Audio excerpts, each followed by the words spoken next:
Germany जैसा देश जहां पर अभी भी बैलेट से वोट पड़ रहा है और हर स्तर पे जो चुनाव होता है वो बैलेट पे होता है, कहीं ना कहीं भारत में भी वो भरोसा, वो ट्रस्ट हमें डेवलप करना पड़ेगा अपने वोटिंग सिस्टम और अपनी संस्थाओं के प्रति, जो अभी हम लोग खो रहे हैं भरोसा। हमें उम्मीद है कि राहुल कुमार कंबोज जी के आने के बाद हम लोग लगातार संपर्क में रहेंगे। और जब से आपने कहा है कि जर्मनी में आपको बुलाया जा रहा है, हम सब जा सकते हैं, मैं चेहरे पढ़ सकता हूं, बहुत लोग जाने के लिए तैयार हैं। मैं तो कोई वो ऐसा रास्ता ढूंढूंगा, कोई बस से जा सके हो तो सबको ले चलें। कई देश घूमते हुए, क्योंकि काम नहीं है अभी हम लोगों पर, हम सब लोग मिलकर के चलें। लेकिन हाँ, ये बात सही है कि हम लोगों को जाना चाहिए, देखना चाहिए। जब कभी हम लोगों को मौका मिलेगा, पार्टी से छुट्टी लेकर के सच्चे पत्रकारों को भी ले चलेंगे। मैं आप सबका, पत्रकार साथियों का धन्यवाद देता हूं कि आप लोग यहां आए। और हमारे एक पत्रकार साथी ने कहा है कि हम लोगों को अब प्रेस से गुस्सा नहीं करना है, तो 24 जाते ही कोई गुस्सा नहीं होगा प्रेस से, क्योंकि आपके बारे में हम सब लोग जान गए हैं अब। इसलिए गुस्सा करने से फायदा भी क्या है। नहीं, अब 24 के बाद आगे भविष्य में गुस्सा ही नहीं होंगे हम लोग। ये संकल्प हमारे नए वर्ष का है, क्योंकि बात खुल गई है सबकी। तो गुस्सा करने से फायदा क्या है। नए वर्ष में आपको भी बधाई। और अगर चाचा कुछ कहना चाहेंगे तो चाचा भी कह सकते हैं, स्वागत कर दें। और फिर सवाल कोई पूछना चाहेगा तो पूछ लें। क्या चीज नहीं, आज ही संकल्प ले ले, फिर कहाँ मिलेंगे। आपको बधाई देंगे भी नए साल का। नए साल के आप सब लोगों को बधाई। और नए साल के आगमन पर जो जर्मनी से हमारे बीच में मेहमान आए हुए हैं, तो उनका भी हम स्वागत करते हैं।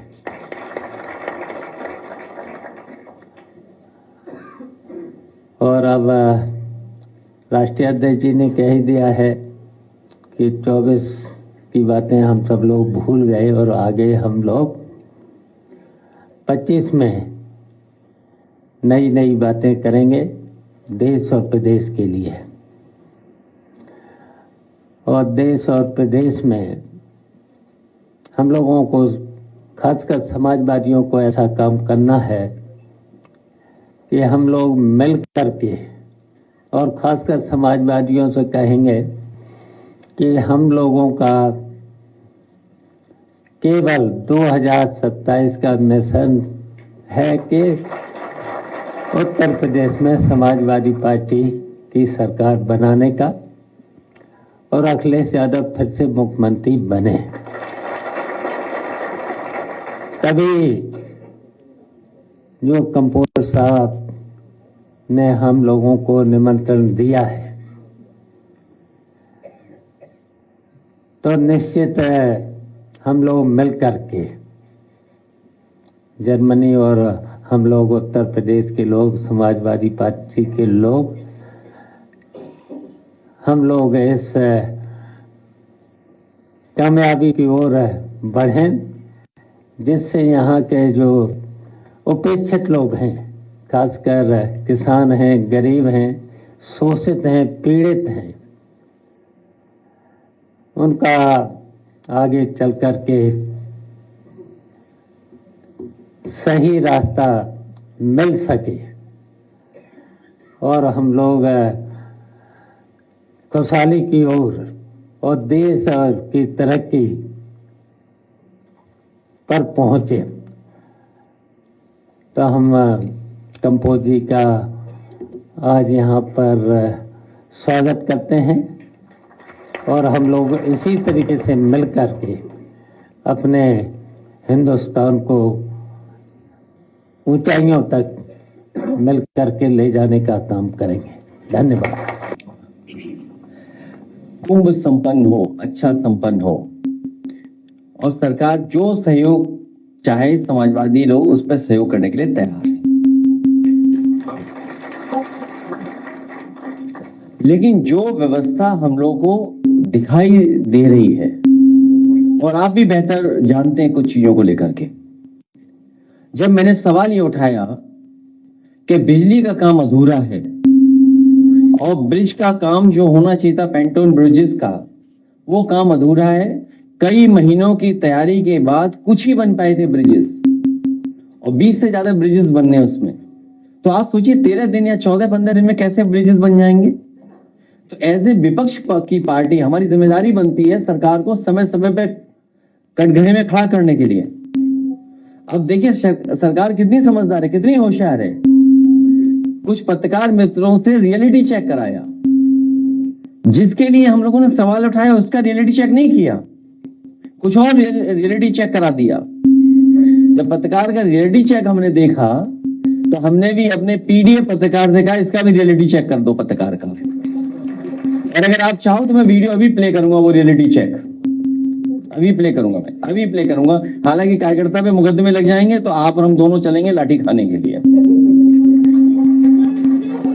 और अगर देखिए अगर कार्यकर्ता पे मुकदमे लगेंगे तो हम सब अपने मोबाइल खोल करके पूरी पोल खोल देंगे कुंभ की।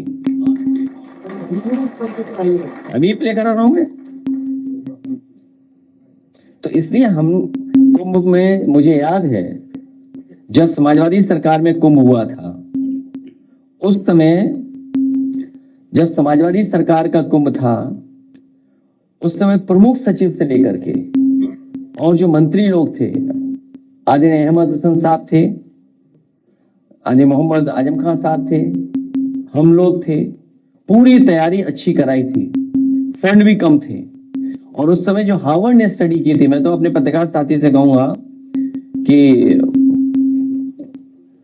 वो किताब मैं जरूर आपको दूंगा, जो किताब में स्टडी हुई थी और कितना अच्छा उस समय आयोजन के बारे में कहा गया था। मैं थोड़ा वक्त ले रहा था इसलिए कि वीडियो ढूंढ लिया। वो आजकल व्यवस्था है ना कि जो उड़ जाता है। मैंने वीडियो ढूंढ लिया रियलिटी चेक का। अब मैं कहूंगा आशीष जरा प्ले करना है रियलिटी चेक का। हमने अपने पत्रकार से भी रियलिटी चेक करा दिया, पत्रकार का रियलिटी चेक। इसलिए मैं उम्मीद करता हूं हमारे पत्रकार साथी हमारा सहयोग करना, क्योंकि अगर जर्मनी जाना है तो सच्चा पत्रकार बनना पड़ेगा। नहीं, सच्चा पत्रकार, परीक्षा नहीं है कोई। और ये कुंभ का सवाल तो है ही, तैयारी का सवाल। और मैं आपको बता दूं, कुंभ में निमंत्रण नहीं दिया जाता है। कुंभ में अपने आप लोग आते हैं, आस्था से आते हैं। हालांकि मैं किसी के बारे में कुछ कहना नहीं चाहता हूं। जो हम लोगों ने अपने धर्म के बारे में सीखा, समझा और पढ़ा है वो यही है कि ऐसे आयोजनों में लोग स्वयं आते हैं। जो वहां करोड़ों लोग आएंगे, क्या उनको निमंत्रण दिया जाता है? वो अपने आप आते हैं। तो समझ लो ये सरकार अलग तरह की है, अब आप हमसे बेहतर जानते हो। अब ये पर्ची है, मान लीजिए किसान की, गन्ने का रेट क्या है जो सरकार ने तय किया है। भाई पेराई सीजन शुरू हो गया है, क्या गन्ने की कीमत बढ़ा दी सरकार ने? क्या गन्ने का भुगतान हो रहा है? रेट क्या तय किया सरकार ने इस पेराई सीजन का? जो ये सीजन चल रहा है, सरकार क्या रेट दे रही है गन्ने का किसानों का, ये बताए। क्या रेट वो घोषित होगा जिससे उनकी आय दोगुनी हो जाएगी? और महंगाई के हिसाब से क्या आय दोगुनी हो रही है उनकी? और फिर अर्थव्यवस्था कहां पहुंचा दी? 5वें नंबर पे, 3वें नंबर पे। और हमारे मुख्यमंत्री जी तो, उत्तर प्रदेश की सरकार तो 1 ट्रिलियन को छोड़ ही नहीं रही है। और इतना 1 ट्रिलियन बोल देगी, इतना 1 ट्रिलियन बोलेगी, आपको लगेगा 1 ट्रिलियन डॉलर इकोनॉमी हो गई है यूपी की। सोचिए आप। तो जो सवाल वो है, उसके अलावा ये सवाल भी महत्वपूर्ण है कि अभी भी गन्ना किसान का रेट तय नहीं हुआ है। बिजली महंगी है, महंगाई बढ़ रही है, नौकरी रोजगार है ही नहीं। इसलिए मैं कहूंगा हमारे पीडीएफ पत्रकार का, रियलिटी चेक पत्रकार का चलाएं।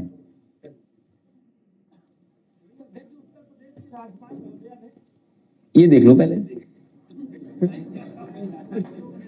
तुम्हारा भी रियलिटी चेक कराएं। पहले करवाई